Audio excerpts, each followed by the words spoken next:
Je veux vous saluer au nom de la Trinité, gloire au Père et au Fils et au Saint-Esprit. Voilà un message important. La semaine dernière, Andrzej nous a parlé de la Pentecôte en lien avec le thème de la mission.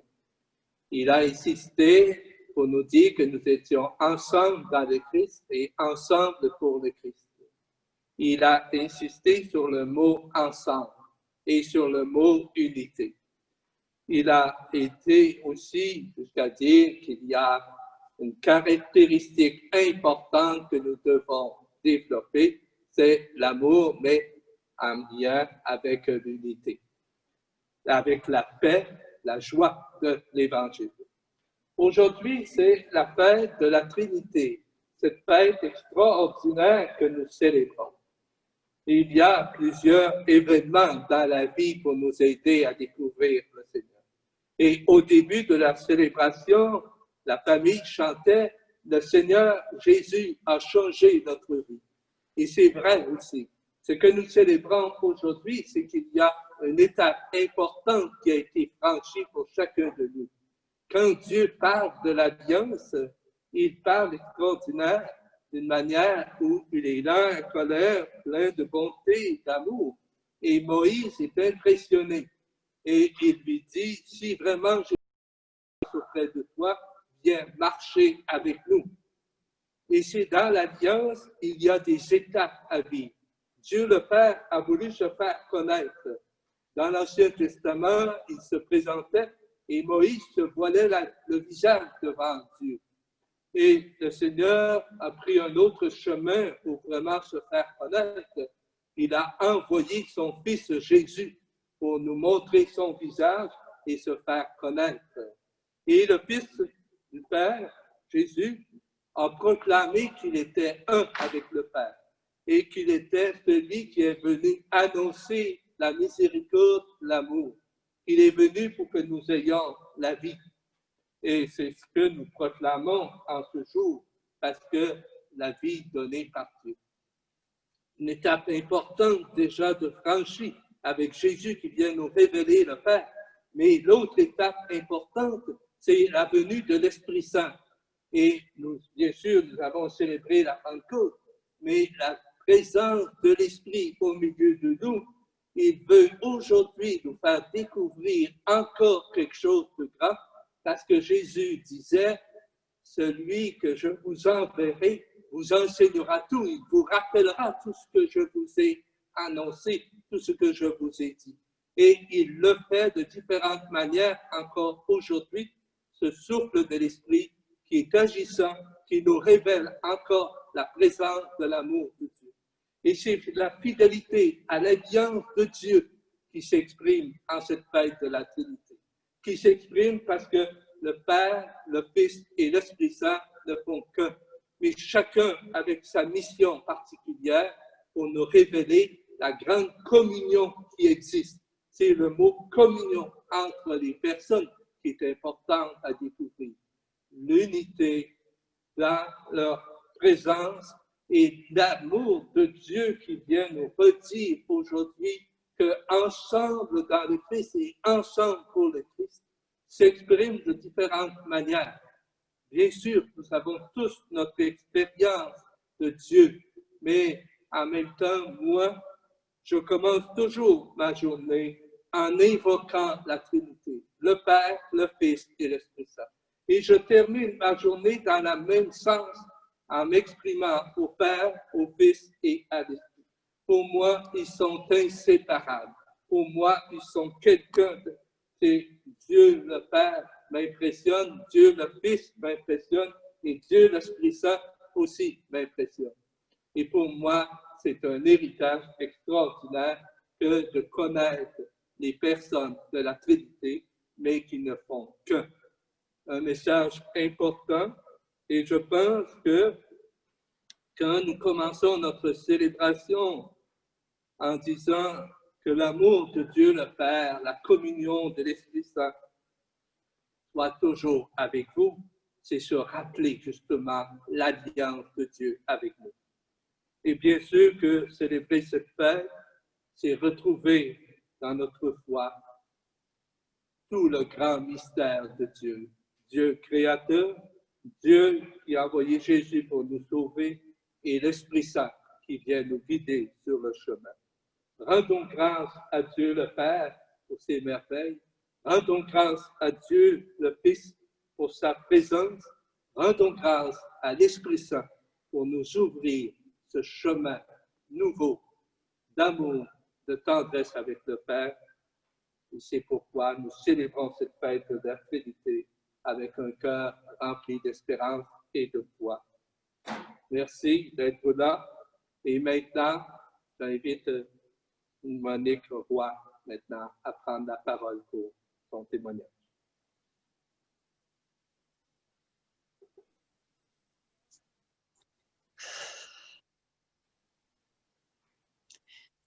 Bonjour à tous. Je me sens privilégiée ce matin d'avoir cette opportunité de parler de ma foi. Merci, Père Rénal. Merci à toute la communauté d'être là en ce jour de la Trinité. Et merci à Julie et tes filles pour le beau chant d'entrée. Parce que c'est ça, moi, que je pense, je vais vous raconter aujourd'hui dans mon partage de foi, c'est la rencontre avec Jésus. Moi, tout petite, un peu comme Claudette disait il y a 2 semaines, tout petite, je suis près de Dieu. Je sens profondément l'amour de Dieu qui m'habite, puis je suis joyeuse, je suis heureuse. Ma grand-mère me raconte des histoires dans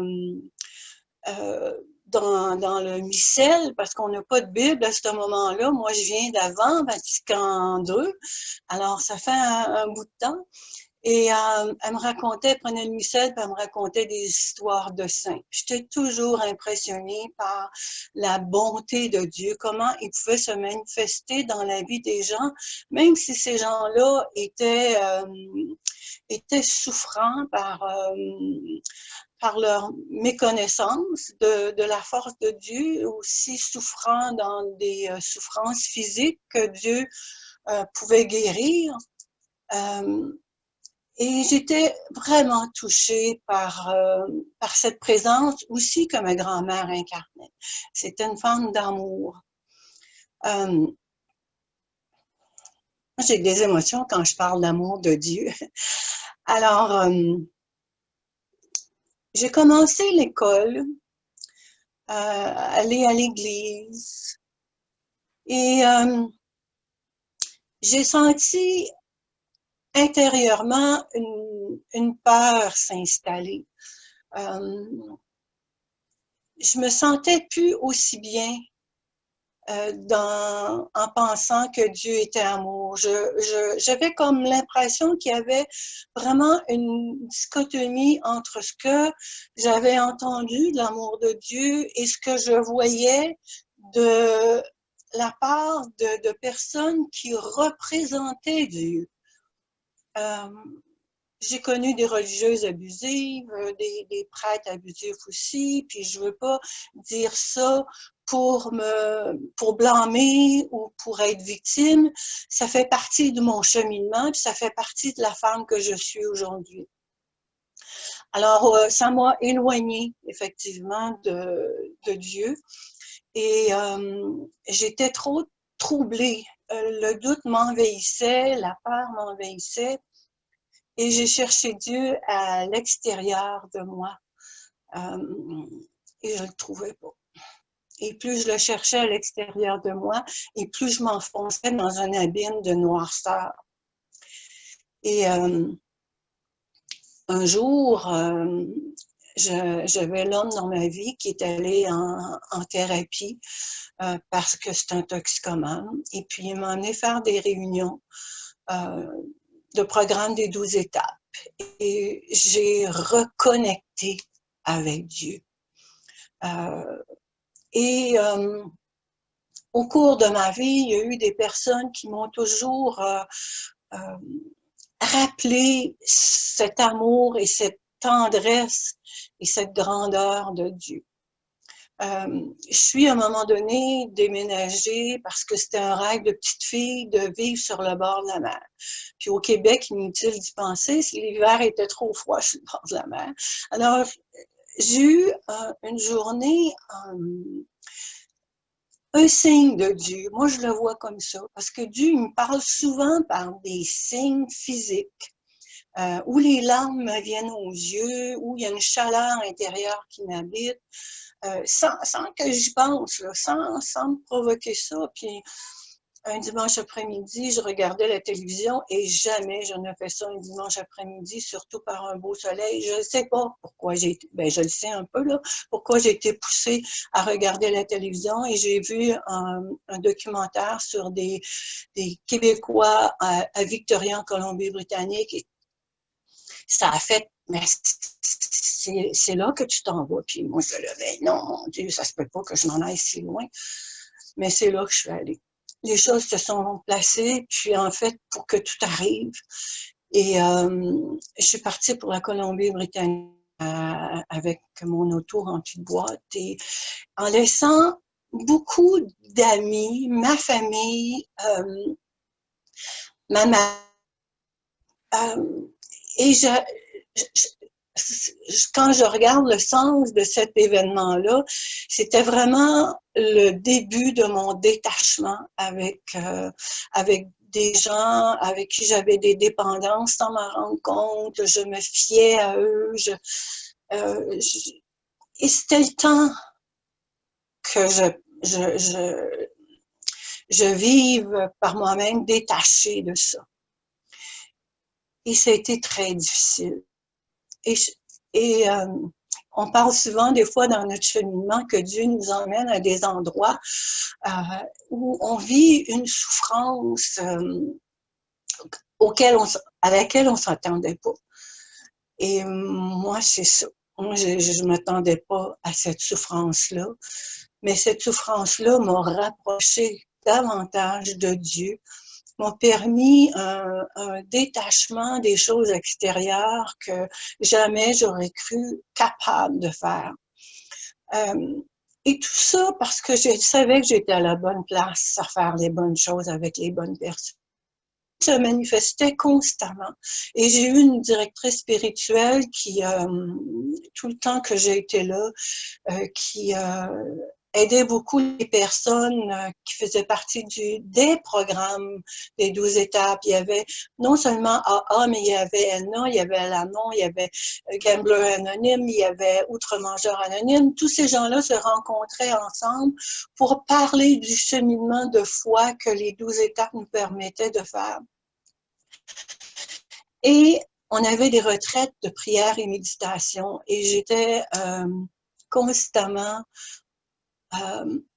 ouverte et touchée par la présence de Dieu parmi nous. Parce que non seulement, puis je pense que pour moi, c'est un peu ça ce matin que je vivais en ma rencontre avec vous, c'est que les gens font partie de ce cadeau que Dieu nous donne, parce qu'il nous reflète souvent des choses qu'on est content de voir de nous, des fois qu'on n'est pas content, mais on a les outils, on a la prière, on a la méditation, on a